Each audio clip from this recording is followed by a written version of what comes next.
"What the hell are you wearing, Miss Beauford? And since when did you look like that?" It wasn't the words that broke something open in Tyne Beauford's chest.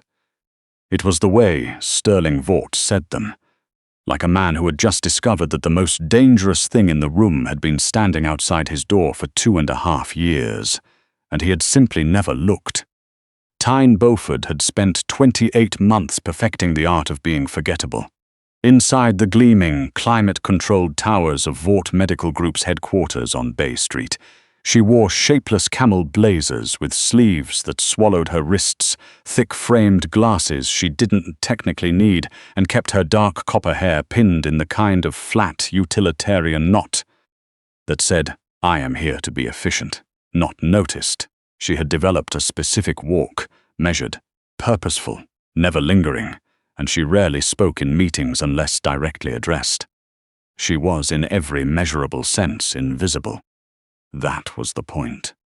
Sterling Vaught was not a man who tolerated the visible. He tolerated results. He tolerated precision. He tolerated the correct temperature of his espresso, which was 72 degrees Celsius, not 73, and God help whoever delivered 73. He was 41 years old, the undisputed head of Vaught Medical Group, a pharmaceutical and biotech empire that produced a third of Canada's generic drug supply through entirely legitimate through channels, and another layer of supply that moved through channels nobody talked about in the boardroom. Grey market, distribution networks in jurisdictions where the regulatory frameworks were more flexible. Nothing so crude as illegal. Just creative. Sterling was tall enough that most people reflexively stepped aside when he walked toward them. He had the kind of stillness that powerful men cultivated, the kind where silence functioned as a verdict. He could remove someone from a position with 4 words spoken at a normal volume. He had done it 11 times in the 2.5 years Tyne had worked for him. She had scheduled the exit interviews. To Sterling, Tyne was a machine, an extremely well-calibrated machine who kept his calendar immaculate, his correspondence precise, and his boardroom presentations stripped of anything superfluous. He had never once looked at her as though she were a person, which had suited her perfectly. Until the night of the SickKids Foundation gala. The event was held at the Royal Ontario Museum every November, and attendance was not optional for Sterling. Vaught Medical donated significantly to pediatric oncology research, which had the dual benefit of being genuinely good and extremely useful for public relations.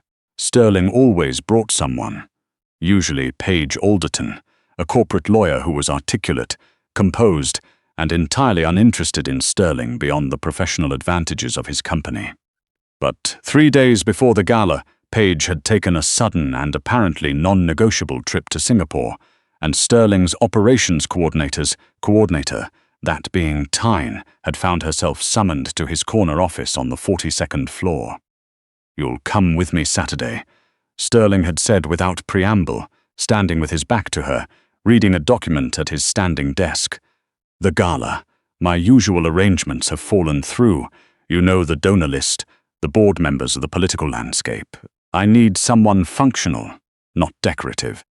Tyne had blinked. "I'm your operations coordinator. You're capable of walking upright and holding a champagne flute.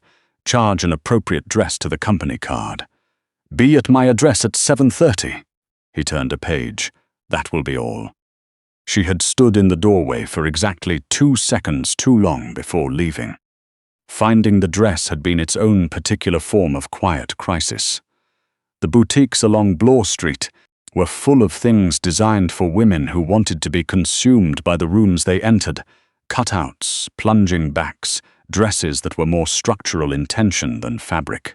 Tyne had browsed for 40 minutes with the specific anxiety of someone who had spent 2.5 years ensuring she was not interesting to look at, and was now required to be. Then she found it in the back of a small consignment boutique near Yorkville, a vintage cut gown in deep burgundy velvet, long sleeves, a draped cowl neck clean at the back, conservative in theory, modest in intention. It did not fit modestly. The velvet clung to the curve of her hips and waist with the considered certainty of fabric that had been waiting for exactly this. The burgundy turned her copper hair into something molten. The woman who looked back from the fitting room mirror was not the woman who answered Sterling Vaught's correspondence at 6 in the morning. That woman was careful and muted and purposefully half-present. This woman looked like a secret that had been waiting to break the surface. Tyne bought the dress and spent the entire cab ride to Sterling's Rosedale townhouse, telling herself it was just fabric. She was still telling herself that when the front door opened, Sterling was standing in the entrance hallway, already in a black dinner jacket, a phone pressed to his ear. He was mid-sentence, something about a distribution delay in a coded shorthand she had learned to translate over months of proximity. He turned at the sound of the door. His voice stopped. Not slowed, stopped. The phone remained at his ear for 3 full seconds while he looked at her. Something moved behind his eyes, a sharp, involuntary recalculation, and then it was gone, locked behind the expression of composed authority he wore the way other men wore cologne. Tyne smoothed the velvet at her hip, a nervous reflex she immediately regretted. "Mr. Vaught, the car should be here in." "What the hell are you wearing, Miss Beauford?" Sterling said. Low, careful, like a man who was choosing his words because the alternative was something he wasn't yet prepared to say out loud. "And since when did you look like that?" Tyne felt the heat rise along the back of her neck. "You said appropriate. I assumed the gala context." "I'm aware of what I said."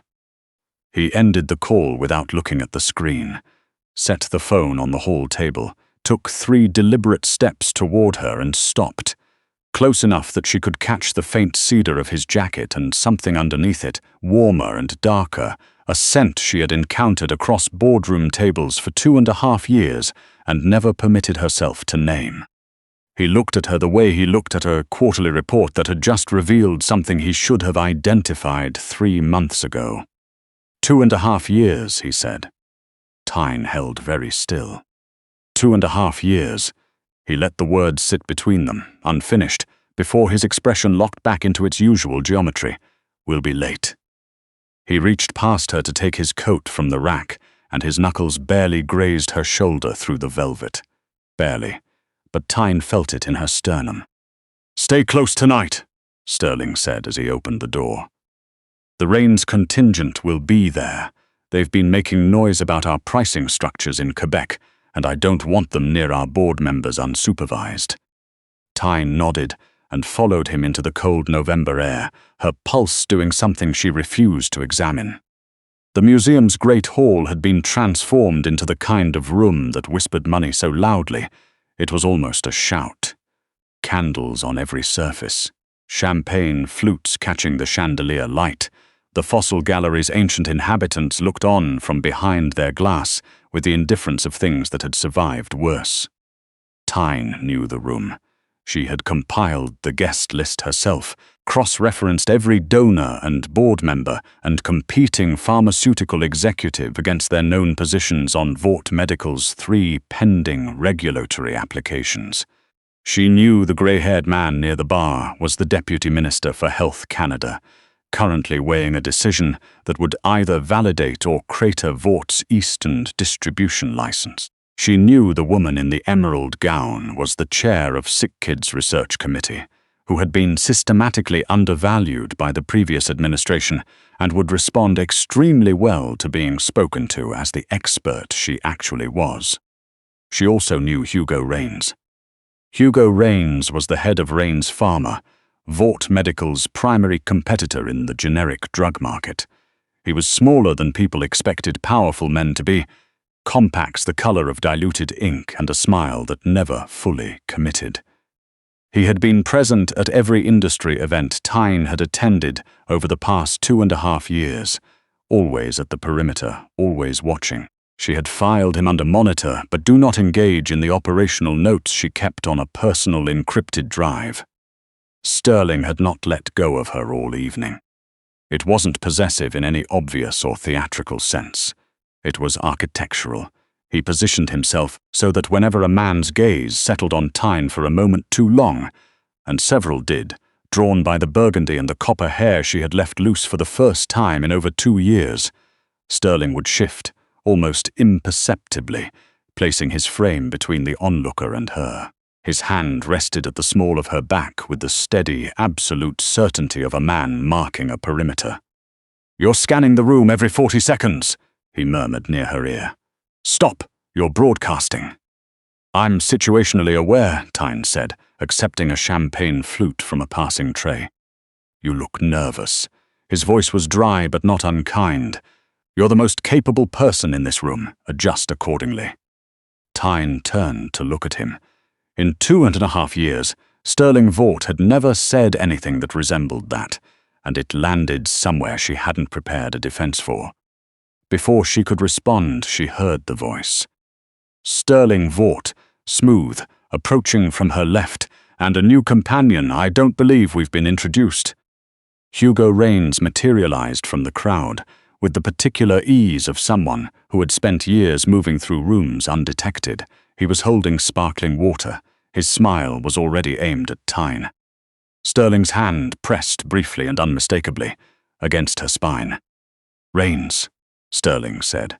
His voice dropped its warmth, which was saying something given that warmth was not its default setting. "I didn't realize you attended charity events. Philanthropy seems a bit inconsistent with your usual model." Hugo let the remark pass. He was looking at Tyne. "And you are?" "My operations coordinator," Sterling said before Tyne could answer. "She's not here to speak with you." "Operations coordinator." Hugo tilted his head, and his smile shifted into something slower, more considered. "Fascinating. Because the woman I'm looking at seems to have a skill set that extends considerably beyond calendar management." His pale eyes settled on Tyne, with the particular focus of someone who had arrived at this moment, having planned it for some time. "Doesn't she, Miss Beauford?" The temperature of the room did not change. The music did not stop. Tyne's champagne flute was cold against her fingers, and she held it without moving. Sterling's posture had gone completely still beside her. "You'd know better than I would," Sterling said, soft as a circuit breaker tripping, "given that you've apparently taken a professional interest in my staff." "Oh, it's not my interest precisely." Hugo's voice remained perfectly pleasant, which was somehow the most threatening thing about it. "Ask her, Sterling. Ask Miss Beauford about Ward Hensley. Ask her what his specific arrangement was when he placed her inside Vaught Medical 2.5 years ago. Ask her what she was supposed to deliver, and to whom." He looked at Tyne one final time, the look of a man completing a move he had rehearsed, and stepped back into the crowd. "Lovely to meet you at last, Miss Beauford." The jazz quartet continued playing. Somewhere across the atrium, someone laughed too loudly at something that wasn't that funny. The deputy minister was accepting a fresh glass of wine. Tyne stood in the middle of all of it, and felt the world contract to the size of the space between her and Sterling Vaught. He turned to look at her. She had seen Sterling angry exactly twice in 2.5 years. Both times directed at external parties who had attempted regulatory fraud against Vaught Medical. She had documented the aftermath from a professional distance and been quietly grateful she had never been the subject of it.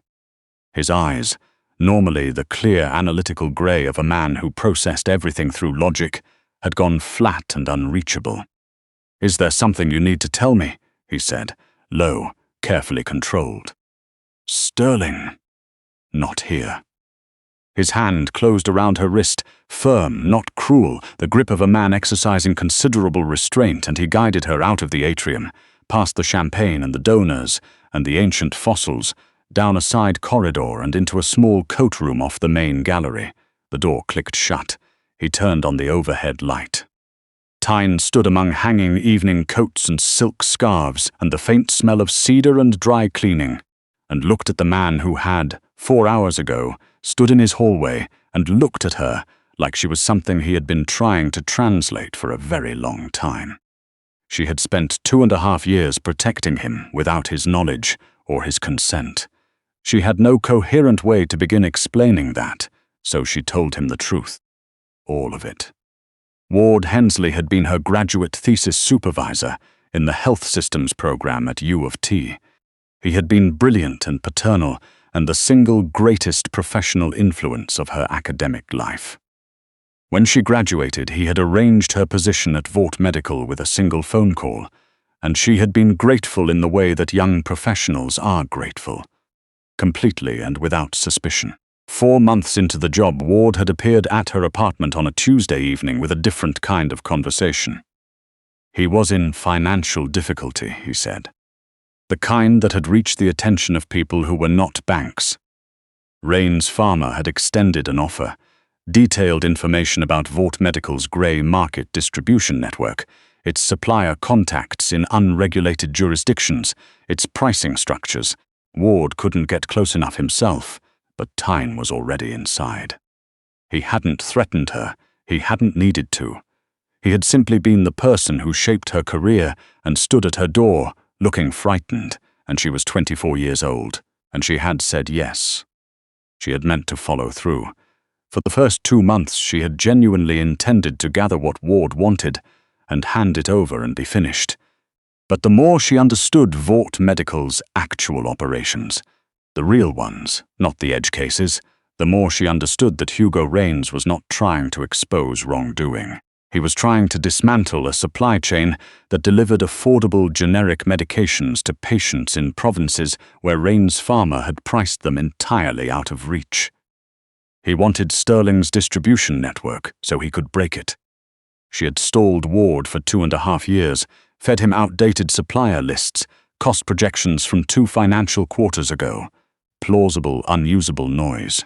She had kept Sterling's operation intact without him ever knowing, because at some point between month 3 and month 9, she had stopped thinking about the distribution network as an abstract thing to protect and started thinking about the man who had built it, and why, and what it said about him that he had.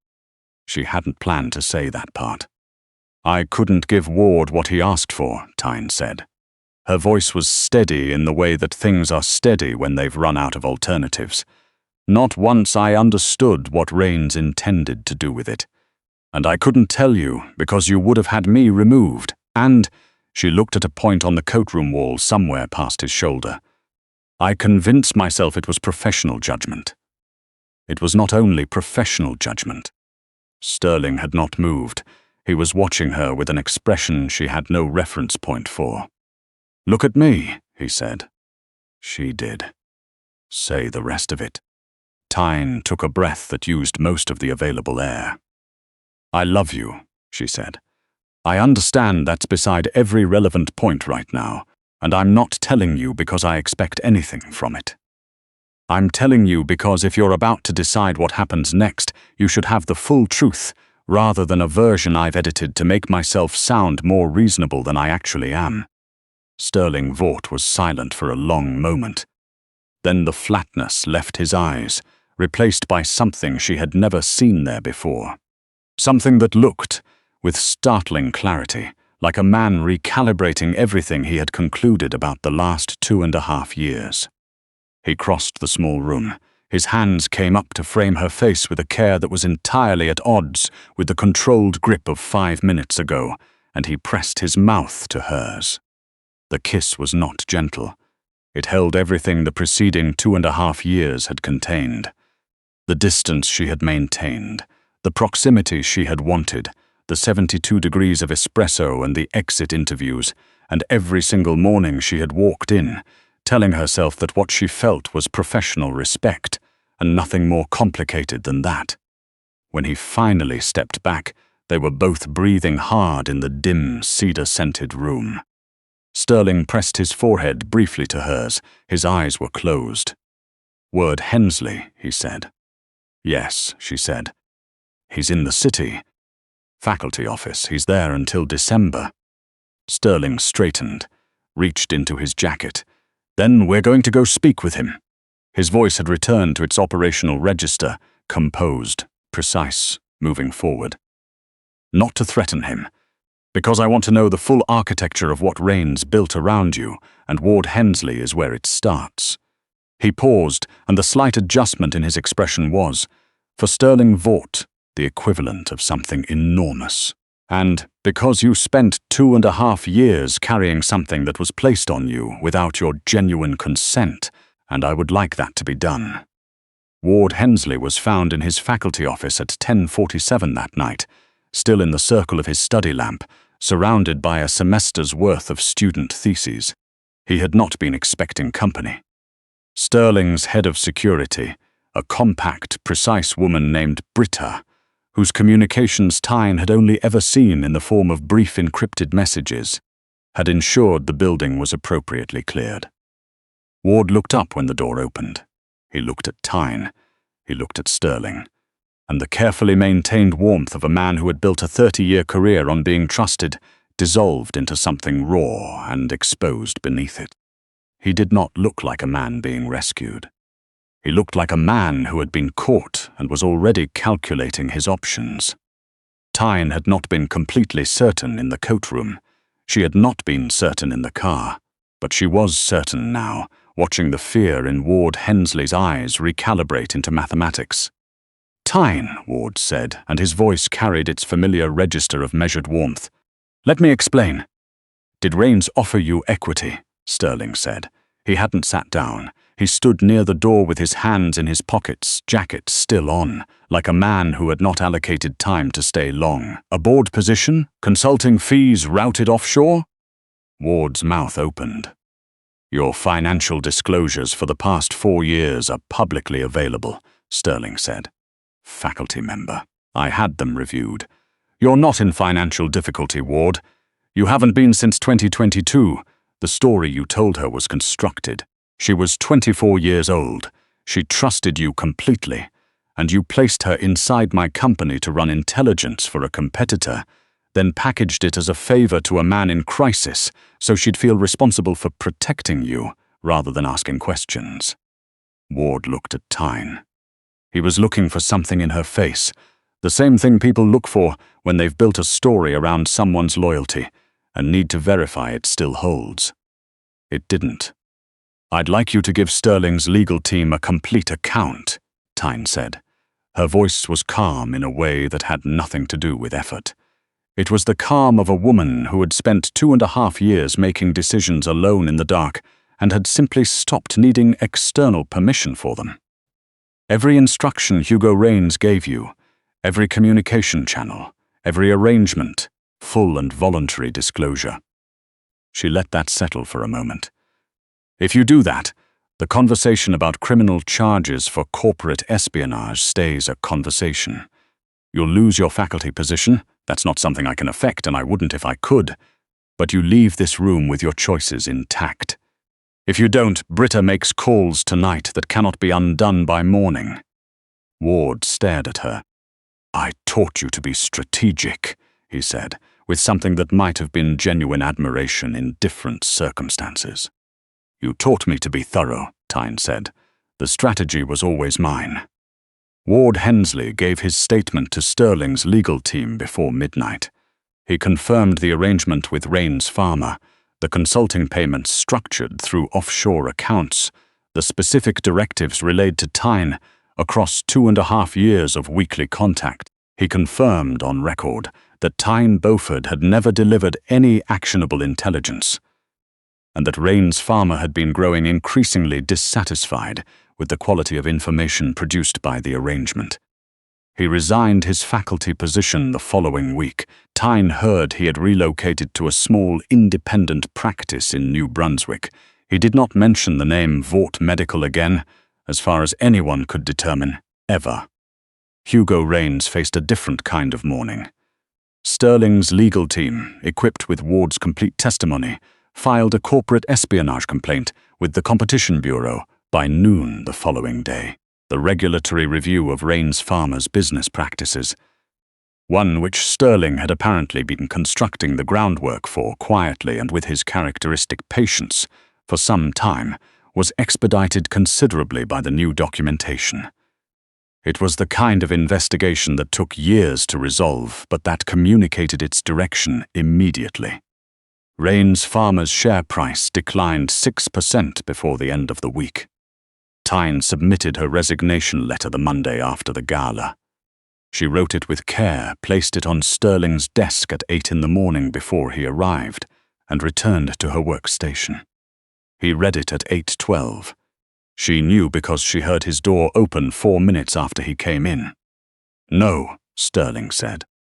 Tyne looked up from her desk. "Mr. Vaught, you don't leave this company as though you were the problem." He was still holding the letter. He set it on the corner of her desk with the deliberateness of something that would not be processed further. "You spent 2.5 years running a protective operation against a competitor intelligence effort that we didn't know we were under, without resources, without authorization, and without informing anyone, which is a conversation I intend to have with you at length. You are not a liability, Miss Beauford. You are irritatingly, exceptionally good at your job, and I am not signing that letter." Tyne looked at him. "What specifically is being offered to me here?" she said. Sterling crossed his arms. Something shifted behind his eyes, the slight loosening of a man who had decided that the cost of precision was worth paying. An expanded operational role, direct access to the executive team. The ability to tell me things in real time instead of managing the consequences alone. He paused. "And whatever this is, between us if you want it, which I'm hoping you do, because I've spent the last 72 hours thinking about a coat room on the 2nd floor of the Royal Ontario Museum, and I'd prefer to stop doing that in favor of something more productive." Tyne looked at her resignation letter on the corner of her desk. She picked it up, folded it once, and dropped it in the recycling. "The espresso is at 72, she said, "and I want a full conversation about the Manitoba distribution delays that has nothing to do with performance review."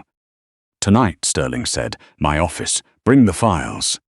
Tyne Beauford had spent 2.5 years making herself invisible to the most exacting man she had ever encountered. She had worn shapeless blazers and flattened her hair and managed his schedule with the quiet gravity of someone who had decided long ago that the cost of being fully seen was more than she could afford. But Ward Hensley had not broken her. The gala had not broken her. The coat room and the confession and the cold November air and all of it had not broken her. They had simply finished the work of showing her exactly who she already was. She was the woman who had walked into a burgundy velvet dress and shut down a 2.5-year intelligence operation in a single evening. She was the woman who had chosen, over and over, and without applause or acknowledgement or any guarantee it would matter, to protect something she believed in. She was not the assistant. She had not been for some time. Sterling Vaught had simply been the last one to figure that out.